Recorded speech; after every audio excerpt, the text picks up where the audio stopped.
Welcome back to our final video on our shop owners discussion. If you haven't yet, we've got 4 other videos leading up to this one that talk about everything from who to hire on your team, what marketing might look like, what it looks like to go from being a one-man or one-person mobile company to having a shop, to growing a company, what marketing might even look like. Check out those other videos in anticipation of this one. Today, though, we're gonna be talking about probably my favorite part of this equation. And this is something that the video may not be long, but these are conversations that I have every single week, and certainly every single time I'm down at a trade show, and I'm probably thinking about it every single day. It's gonna be your mindset, your personal mindset. It's gonna permeate out to your team, but first off, your mindset as a business owner.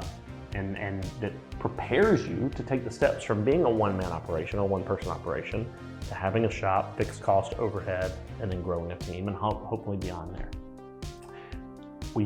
As in all the other videos, we've been answering this by answering specific questions that we get asked or that I get asked from people that are in the industry right now. So we'll start with that.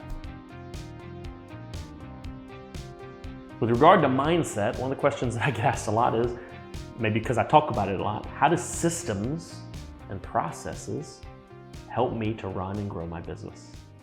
I love this question because this is my passion. I talked earlier in an earlier video about circles and squares. I talked about finding the things that I hate doing and finding people to do those, and finding things I love doing and focus on that. This is what I love doing. Systems and processes is where my nerdy brain comes the most alive, right? I get the most excited about this. First and foremost, systems, having processes and creating systems, it allows me to trust my team. It allows me to trust that the process is going to work when I'm not there, when I'm not physically doing the repair, when I'm not physically talking to the client, when I'm not, whatever it is that I'm hiring someone to do. Having a system and a process in place that says, this is how I would like it done. This may not be something that I just wrote on my own, but it may, I'm not a window tinter. But it may be that I'm able to sit down with my tinter and say, can you walk me through the process of window tinting so that we can create a process, so that we can create a system so that anybody who's doing this job has to follow the system.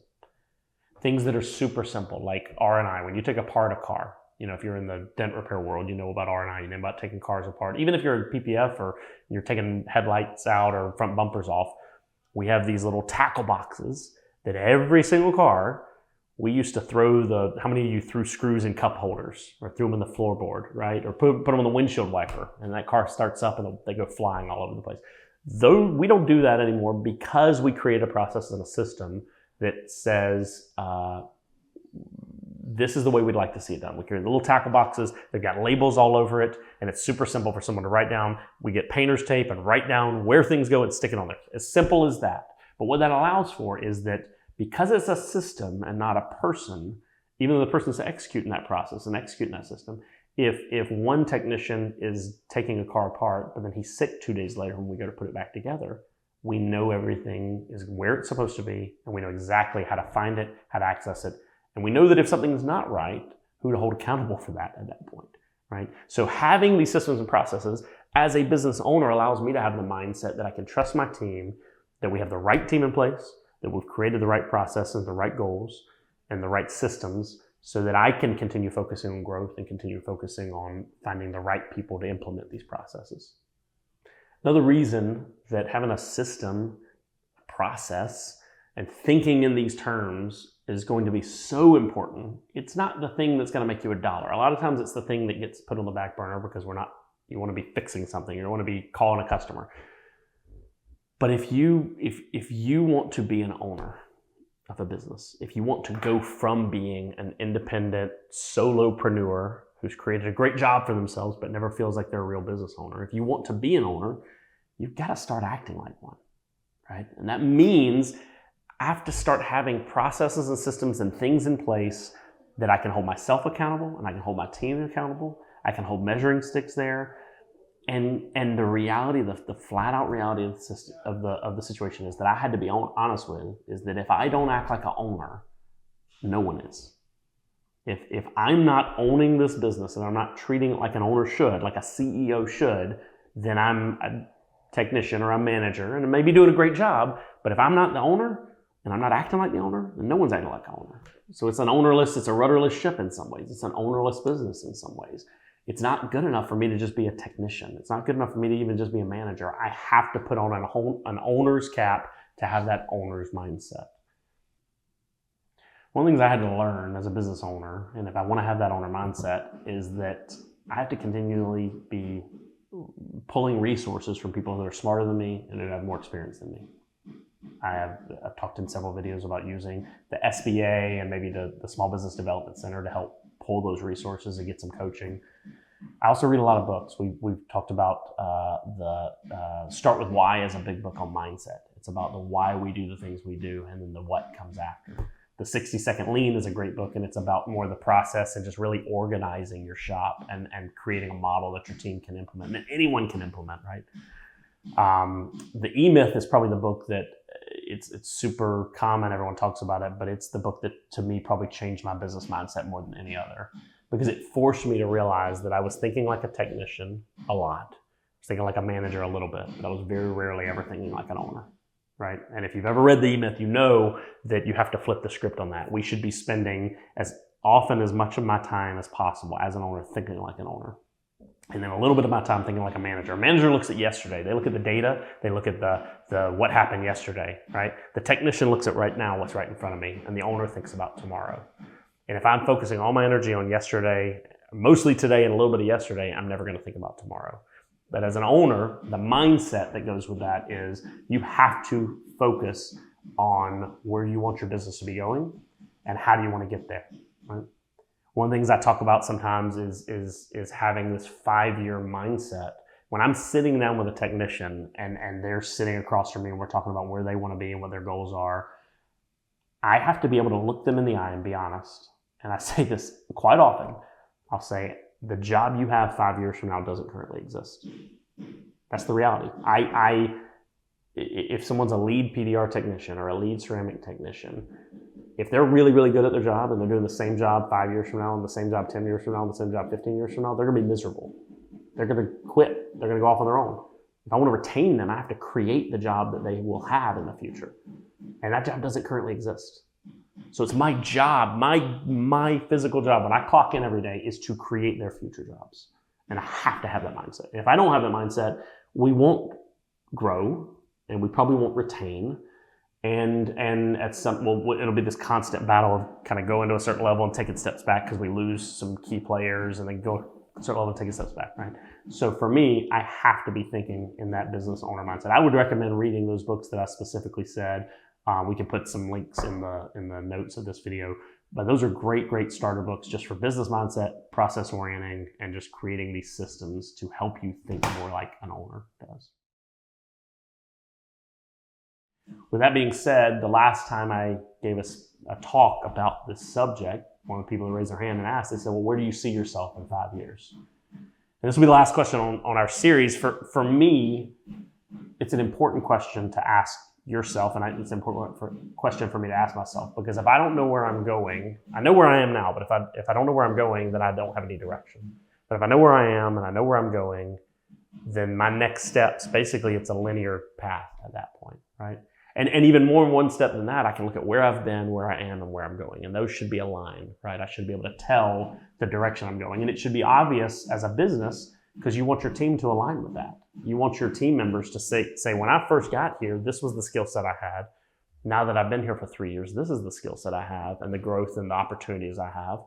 And 5, 6, 7, 10 years from now, these are going to be the opportunities. If I stay on this line, that's where I'm going. And that's an encouraging thing. That's going to be encouraging for everyone involved.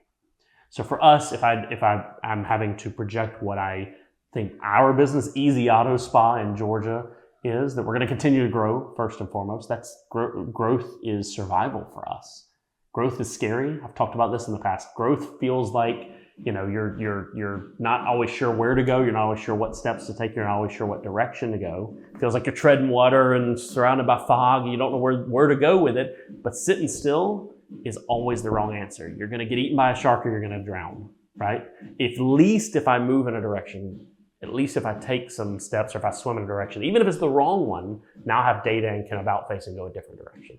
So growth to me is not just growing physical size. Maybe it's growing our processes. Maybe it's honing in, being better at what we do, being able to generate more profits with the same revenue streams, those kind of things. But growth is continually pushing ourselves to get better. And with that, I think physical growth will come as a natural next step. I think in the next 5 years, especially 10 years, but the next 5 years, we're probably gonna have some franchising opportunities with what we do. And my job as an owner is to start thinking like that. I can't think like the owner of a one-man shop or a one-person shop or one shop. I can't think like the owner of two shops. I have to think like the owner of something larger if I ever want that to ever become that. And so that is where my mind is right now. And that's a lot of the energy that I have is growing that. And I'd say the last thing, if I had to put in a nutshell, where I envision our business being in 5 years, I think if it's successful, what it will look like is that we continue to have the opportunity.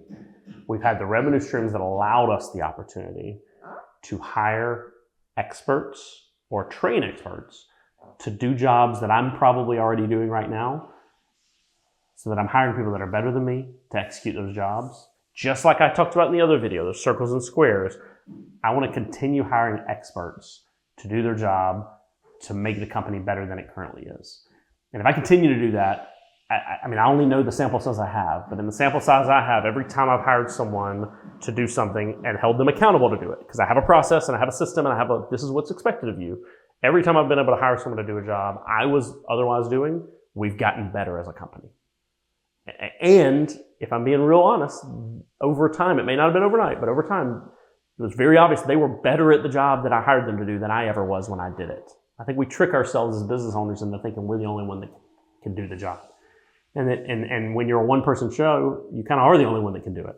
But the reality is we're not as good as we think we are in a lot of those things. And being humble enough and being honest enough with myself, and I'd encourage you to be the same way. Just be honest enough with yourself to realize that there are going to be people that are going to be better at that, and that is a great thing. And you need to try to find those people by knowing who you are, by being honest about who you are, by creating that culture that draws them to you. We talked about culture in another video, draws those people to you. And if you do that, then you're going to continue to have growth opportunities. It's not always going to be easy, and you may have to take 3 steps forward and 4 steps back and 3 more steps forward, but you will continue to have those opportunities for growth. Thank you guys so much for watching. If you have any questions specifically about mindset or about any of the other videos that we talked about, please message us, comment. We'd love to answer those questions. This is literally my favorite subject to talk about. My wife is bored of me talking about it, so I'll talk about it with you guys. So thank y'all for watching. Thanks for tuning in. Probably come up with some other series like this in the future, that kind of business-minded series. If you have any questions that we didn't answer, drop those in the comment as well. Maybe we'll do a follow-up, with a few new questions as well. So thanks guys so much. I need to get back to work. So thanks for watching. See y'all later.